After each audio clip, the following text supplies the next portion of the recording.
Hey Beth, where are you? Where are you? I'm in Seatown. At what tour? Spidels I'm Underground. sorry you made that face.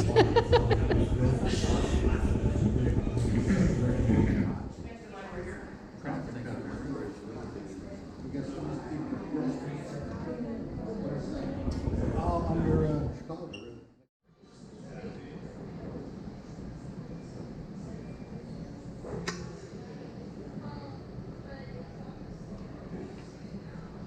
You're shaking the table. The gimbal will protect it.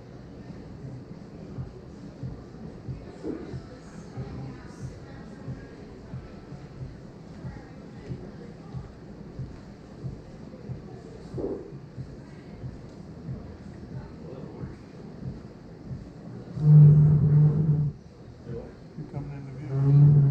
Don't make a screwy face unless you want to shake a table. Oh, it completed it. That was it. You're barely in the view. Shit. Yeah.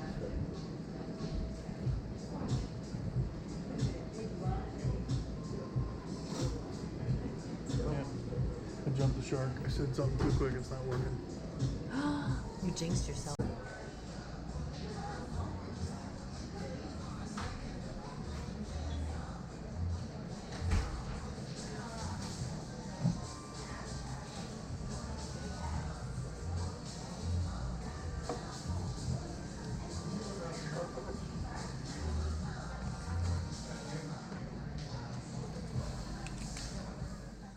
Here, got all cruise ships coming in too. There are translations. We do have translations back there. We even have Canadian and Texan. Down the road a piece. Bubba likes it, right? Now, what else? That's about all well, let me tell you about Bill Spidel.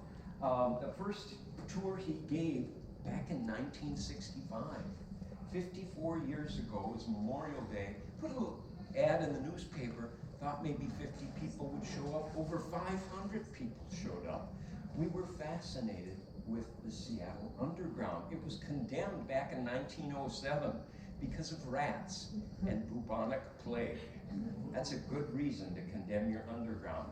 And he also made awareness of the underground by writing a book in 1967. It's Sons of the Prophets. And this is what our tour is based on in our bookshop, of course. But it's money prophets, not religious prophets. Bill liked puns. Bad puns and jokes. If you like bad puns and jokes, this is your tour. If not, buckle up. It's going to be a bumpy ride. But again, we'll start. We got about 2-3 minutes if you need to use the restroom. We've got about 20 minutes to finish off the adult beverages. It may look like you can walk around with adult beverages outside. It is illegal, so you can't take that out. You know what I mean. It's got to be inside of you. And there was such a nice buzz here. And you all have something in common. You're into history, obviously, and you're into the underground on such a nice day. You can do almost anything but know you want to go into some dank, musty, rat-infested catacombs. You're my kind of people. So you'll get to talk to somebody from Germany, from who knows where they're from. They might save you from the rats. So introduce yourself. We'll get started in just a minute.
because of sawdust. Remember that?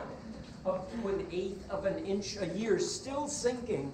1/8 of an inch, that's faster than Venice, Italy, folks. So we're winning. Oh boy. Belly up to the bar. Come on up here. Whenever we're in the underground, I want to impress on you, we're never in a basement. There are no basements here in Pioneer Square with the original tide flat level right now. I'll prove that. This is the old architectural drawing of the building. Think of Yesler Way that we just came into. This is that doorway here. The second floor, inside downstairs, this row of windows is that row of windows right there. It was the first floor, horses and wagons. There's a wall there. Well, we'll learn about how we rebuild in the next stop. First, we got to burn the city to the ground. Any pyromaniacs here? June 6, 1889, a young man's going to work that day. His name is Jan Bach. He washes this pot of glue inside a cabinet maker shop about 4 blocks north of here at First and Madison. The glue is a greasy glue. It's made out of horse hooves and hides. So you have to, it comes out like in a brick. You'd have to melt it down in that pot. Inside the wood shop over an open gas flame. Not very bright. Neither is Jan Bach. He takes a break 2:30 in the afternoon. A fatal mistake because the greasy glue boils over into the flames, causing a grease fire. What don't you do with a grease fire, folks? What does Jan Bach do? I've got this bucket of water, I'm going to save the city. No, you're not. Throws water on the grease fire, sprays that flaming grease all over. The city burns to the ground in the next 12 hours. It's a terrible tragedy. They called it the Great Seattle Fire for one reason. Not one person dies in the Great Seattle Fire.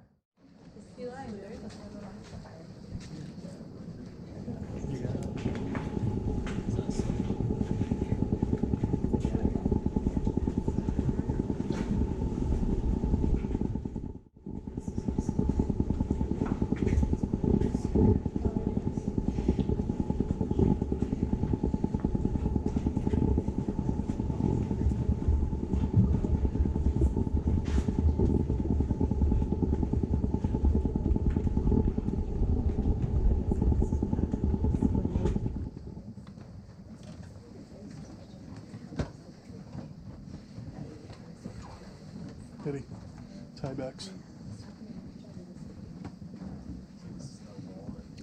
The other side of this is all that crap.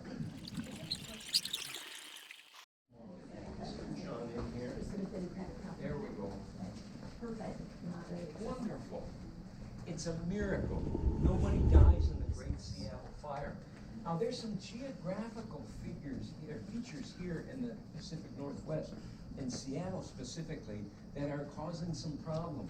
Elliott Bay is one of the deepest natural bays in the world, and they found it here because of that bay. It's got to be a world-class port. But remember that Yesler Way is where that street was we just entered in upstairs. It goes up at an 18-degree angle. It's crazy.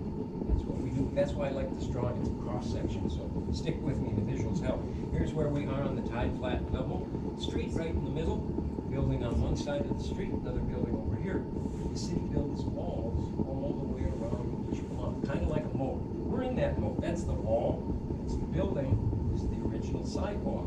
So you've got a wall all the way around this block, a wall all the way around that block. Put your sewer pipes in the trench. That will become the street because we're going to fill it in with rock, with sawdust.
oldest restaurant in Seattle since 1890, the Merchant's Cafe.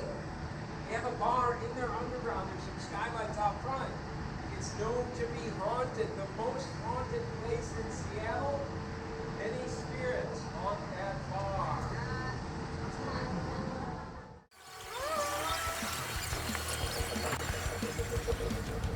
Feet. Glass. Skylight. I was looking at Purple is the lead in the glass. Oh.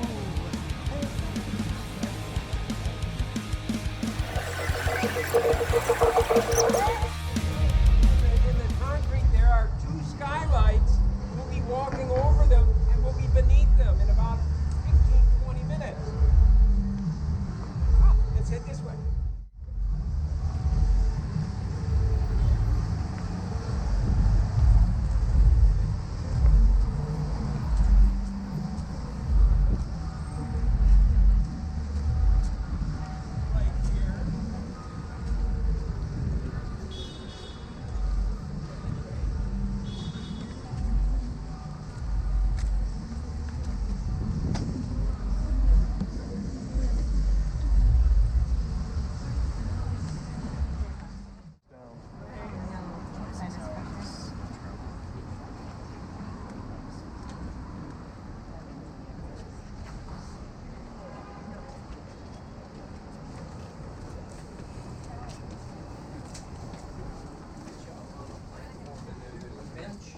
And a photograph. I'll be talking about the photograph right up there.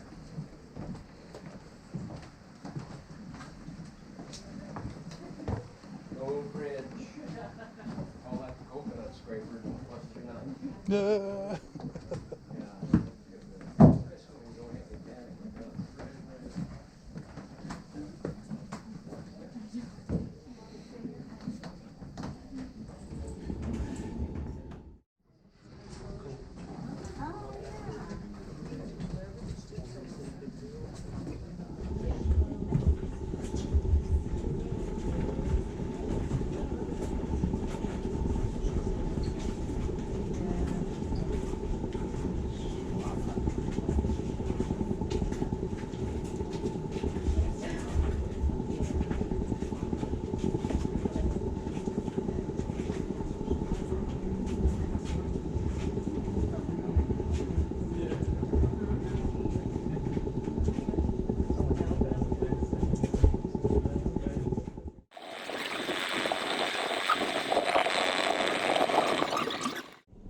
Now, if you could scoot in a little bit to the other side, we've got more people coming in on this side. Thank you.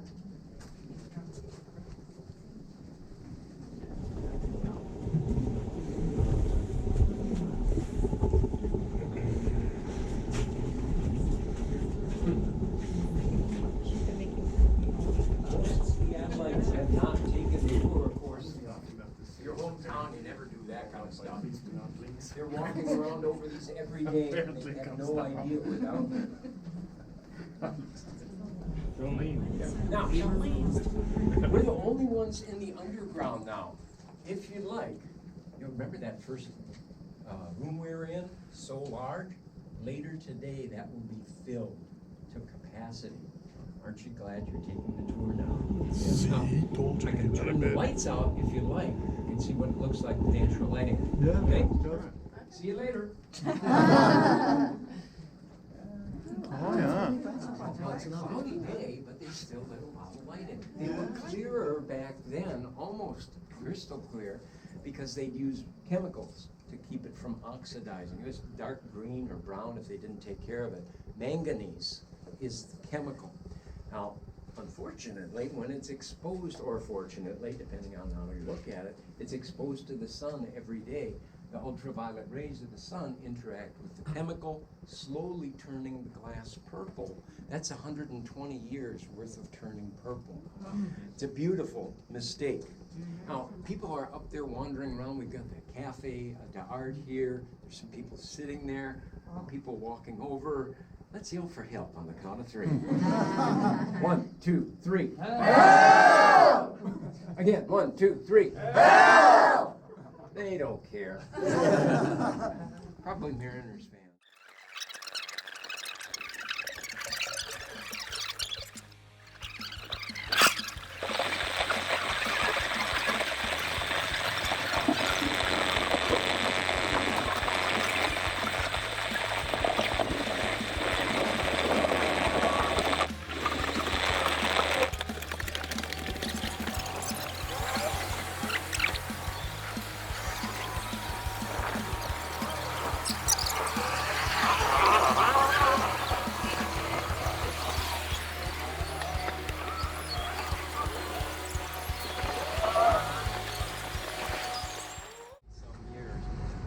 folks. Come on in.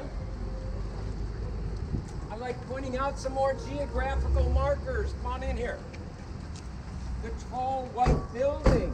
Beautiful against the sky there. No other buildings around it. That's the Smith Tower, completed in 1914. The fourth tallest office building in the world. All the others were in New York City. So this is L.C. Smith of Smith Corona typewriters who built this, and Smith shotguns. Not Smith Wesson, but Smith shotgun. That was his statement. Seattle is an up-and-coming world-class city. It is lovely. They do have a self-guided tour, but it's, 15, 20 bucks, something like that. On our great Prohibition history, there's an observation deck, unobstructed, 360-degree view you can see. And then the very peak is not an office, it's a residence. A retired Microsoft executive and her family live up there. She convinced them she could convert it to an apartment. She wanted it to be a condo. They only gave her a 20-year lease. It's been renewed. You can imagine with that kind of money how it looks like. If you go on YouTube, Smith Tower apartment tour, something like that, it's well worth seeing. It's about 4 or 5 minutes. And at night, some nights, the very top window shines blue. I thought, what the heck is that? I watched the tour. It's the Chihuly glass chandelier.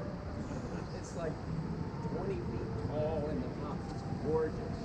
Now across the street, that looks like a ship sinking into the hillside, doesn't it? This parking garage, that's called the sinking ship garage. The fourth oddest parking structure in the world last year. We call it the world's second largest urinal. You can imagine why. The Tacoma Dome is number 1. Now, that's where the beautiful, historic Seattle Hotel stood in 1961. It was abandoned for a short period of time. Unfortunately, a developer bought it when it was...